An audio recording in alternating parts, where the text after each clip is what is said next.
Ini markato kalongba nakaliang gajongi kumbang ilatmu di persang banlet saka-saka kabagi lambut nri nakaliang joka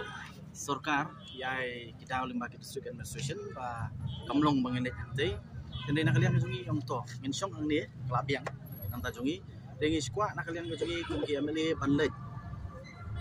banya nakatiga jaka tadi gajingkwa jadi nri di persang banyak dari ke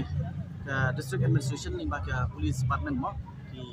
kapag labu untuk dari ke persang ban khang ini hakajing ya mo persang banyak kadang ka skofel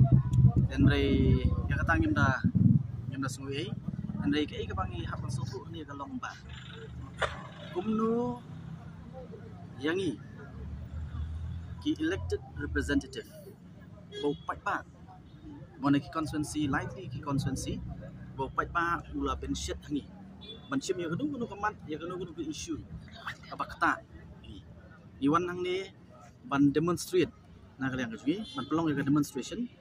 handrei ka basosi kelong ba kim sha wat tangi tenga men yang nang ong lada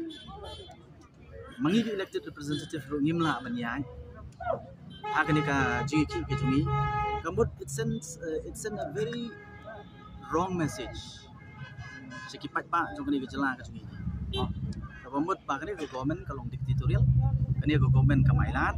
bat pesgo jongki. Rena kalian ke sungi, yang si ailat nam ailat, dia ke sungi pun ke sungi kan nang iai. Mentah si ke kut hang ni, i accept tak si kan kut hang ni, Henry.